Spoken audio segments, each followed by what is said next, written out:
This is Ann Holmes again, working with the long side of our quilt. The center part of the long side is the same thing as the two short sides, and I'm going to demonstrate building this. We've put our pieces close to where they're going to be when we were cutting them out.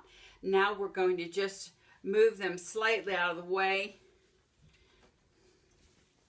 And what I'm going to do is start building these pieces in the center first, because then this long piece over here will cover those.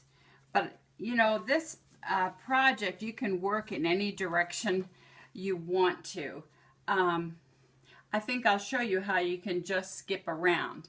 Okay, so we're going to line these up. You know, you follow the perimeter lines around here, and by lifting the seam allowances you can get the correct placement, and by sighting along the lines on our drawing, and then you can just seal that down. That is all this piece, that is all the work that this piece needs, as you just seal it down. And then I'm going to skip to the center. I can't keep having these pieces close. And I'm going to skip over here to this, like a center square in the center of our triangles here. So I'm going to position this very carefully, lifting the sides to make sure it looks good. And this center line lines up. We made this one piece. We crossed this pattern piece. Instead of two pieces, we made it one piece. You could use two different fabrics if you wanted, but I just like the idea of having one square here. So I just crossed that out and cut it out as one piece. So I'm going to seal that down.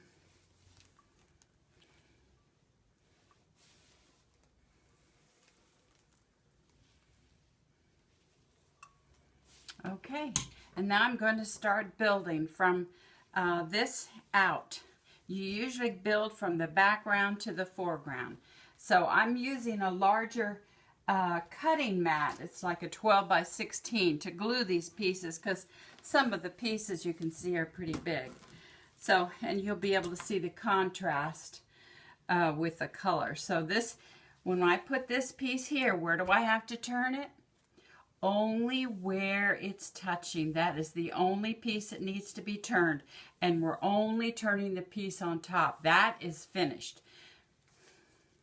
This way it creates a seam that is interlocked, and you don't have to do any other pressing in this whole quilt top other than using your fingers to finger press.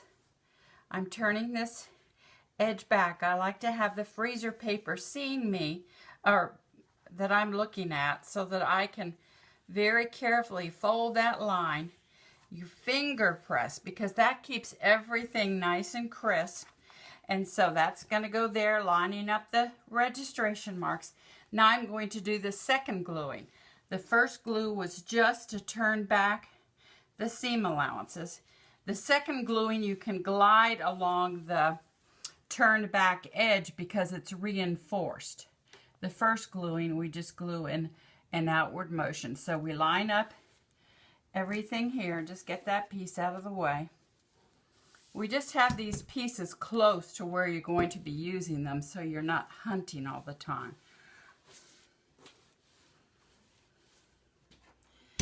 So now we're going to turn that edge only.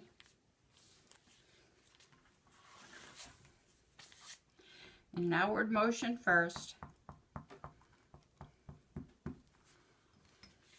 Turn it facing you and roll back that seam allowance, matching the edge of the paper.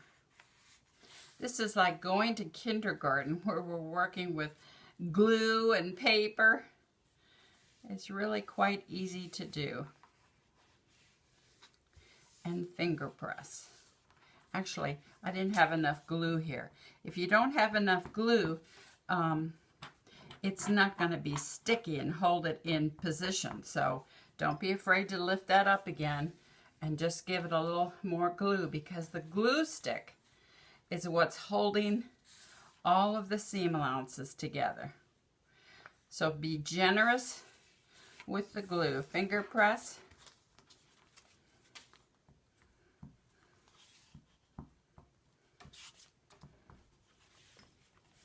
And place.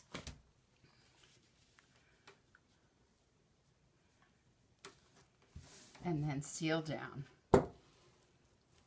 Whoops. See, now that looks like it's coming off the line just a little bit. You see, there's our line. So I'm going to scoot this up. It's very easy, you know, just fractions of an inch, you know, make a difference. So now I can just gently pull that up. It also depends on the way you cut these pattern pieces out. So it may be that I'll be putting it back there, but I'm going to sight along here and match our registration marks up pretty well. But that, see, that sight's there and this sight's here. So just keep checking your position. It's easy to get it shifted, these fractions of an inch. So just check your work and then seal it down. And then for these pieces that are closer to me, I do keep a stool handy for this tall table here, because a lot of this I stand and work because I can move and reach a lot better. You know, as a stained glass artist, I did most of the things standing too, so that I could reach everything. But things that are close to you, just keep a stool handy and just keep proceeding.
Okay, you can see I missed the gluing here, so I'm just going to, if it's not turning back and sticking, then you need more glue.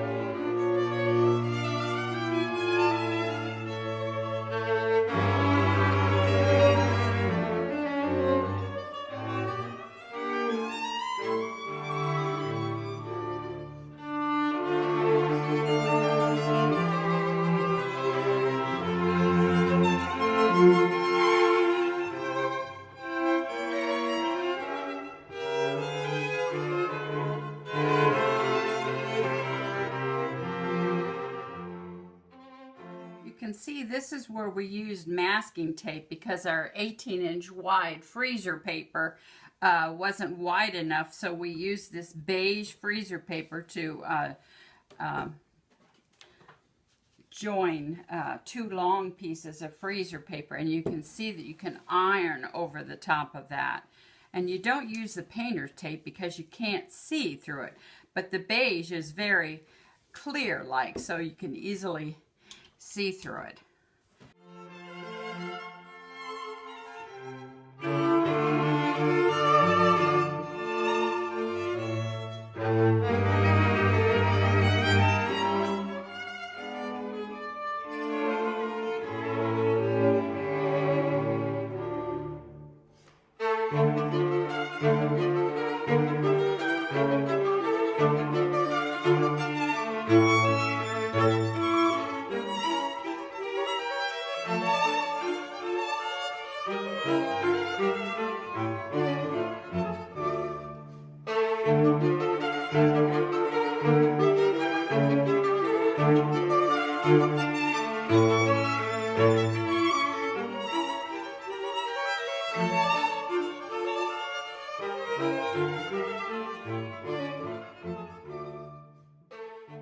This edge right here needs to be turned. You can see that this is going to join right here, so we have to turn that edge under too. Until this point, we just had to turn one long edge.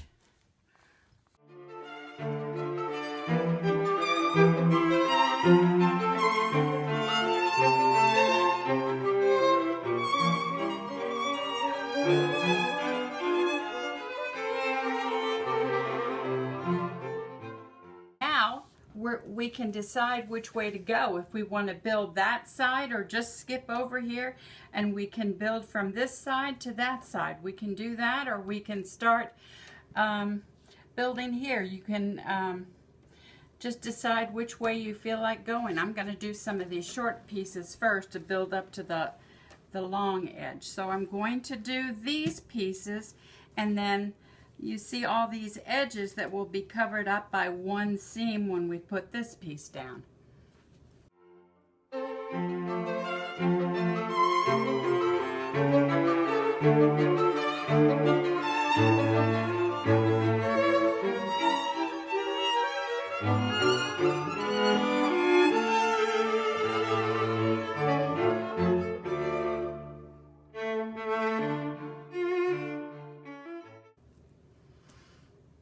Now I can decide, do I want to do this side, is which I think I'll do, and then 15 will hide those two seams.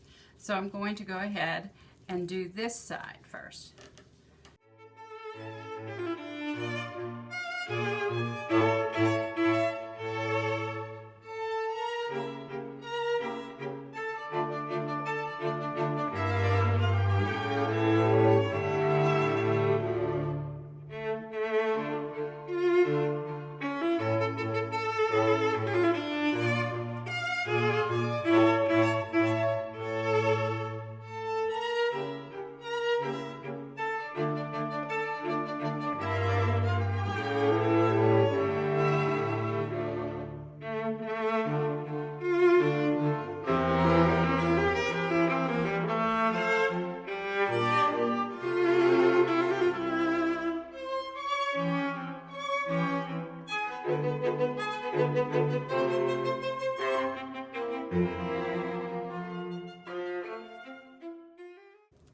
There's a little fudge factory in our seam allowance, so we want things to keep going straight. So I'm just going to move that over a little bit, and when the paper comes off, you'll never know here. You've got a little fudge factory. You want to keep checking your position and line things up and reposition it if necessary.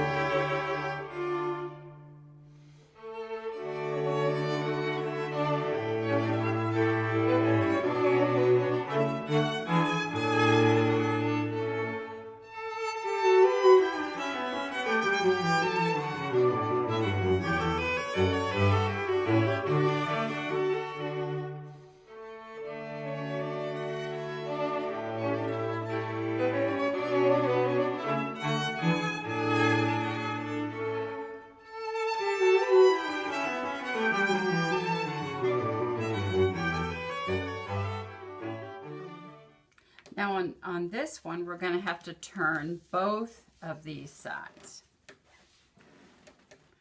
Do one side at a time though. Don't try to glue both sides at a time because your fingers get too sticky. Just one edge at a time.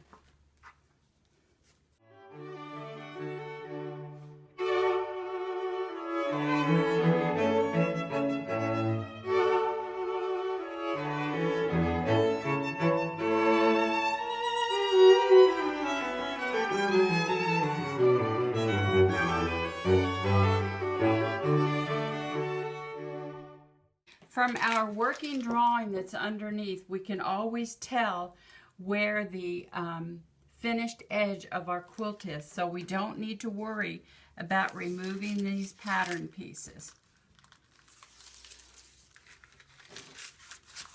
Now we want to leave these pieces on because that provides an edge for the placement of the next pieces. So now we're ready for this one, number 10 here. We're going to put that there.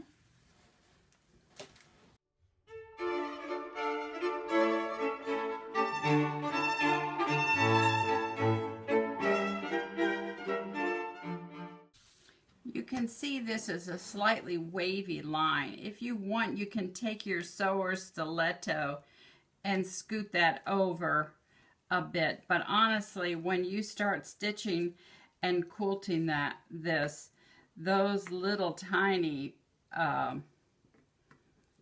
variations are not really going to make that big of a difference. You won't be able to tell, but if you're real anal, you can scoot this over a bit with your sewer stiletto. I probably should have done that before I did the second gluing, but there we go. We needed to just turn one side of this one, position that,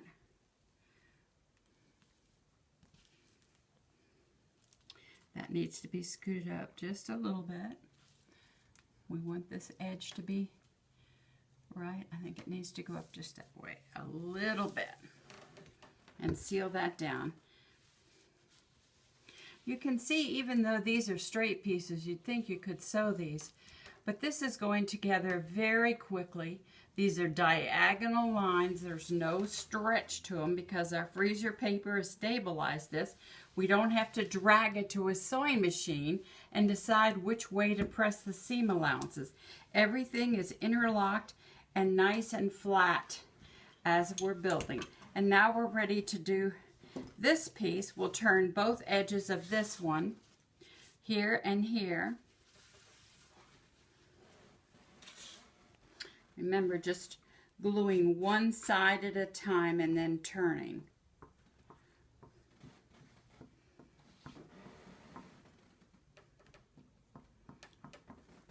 This uses a lot of glue. Be generous with the glue. That's why I use an inexpensive glue from Staples. I can get a whole box of these like for 10 bucks. It's acid free. And I do wash my quilts when I'm finished. So we're removing a lot of the glue after it's sewn, of course. Stitched and quilted all at the same time.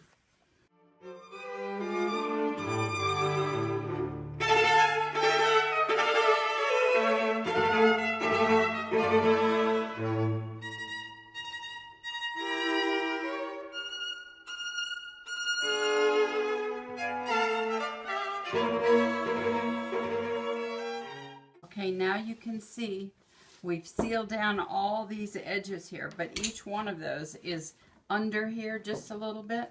So I'm going to use my sewer stiletto. I want to leave this pattern here, but I can just get under there and just lift that up. And this one, I kind of fold the paper up. I can just lift that up and put that down.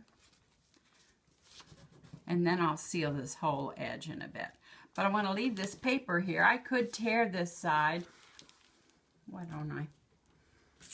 But I want to leave this edge because that's a guide for building the rest of this.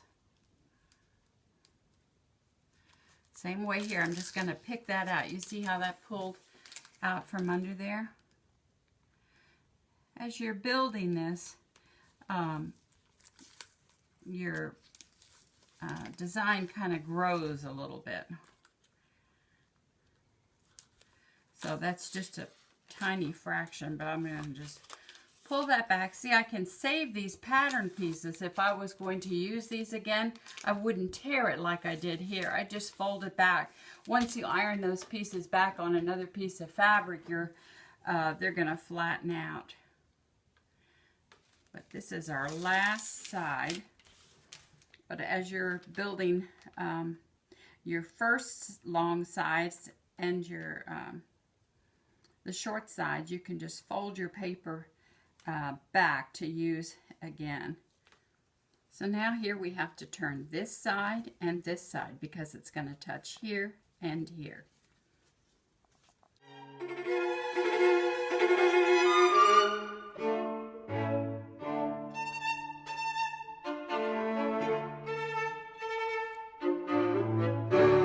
be a little tail that sticks out here. So I don't want any little tails to show, so I'm just going to make a little clip a little triangle off there. And I can remove that little dog ear too. It won't show through on this gold, but if you had a lighter color there, you wouldn't want that dog ear to show. So you can just clip that off too.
We're going to be forming a big dog ear there at the corner. We're just going to pinch that, let that dog ear stick out. Don't try to fold that under. We're just going to clip it off. We want to keep everything nice and flat.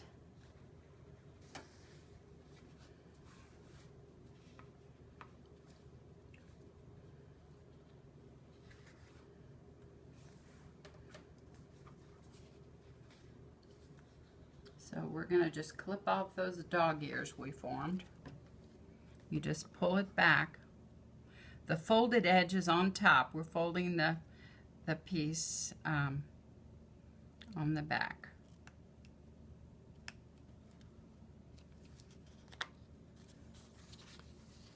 See, the turned edge is the first side we turned. That's turned back. That's a turned edge. So we're just going to clip off that dog ear.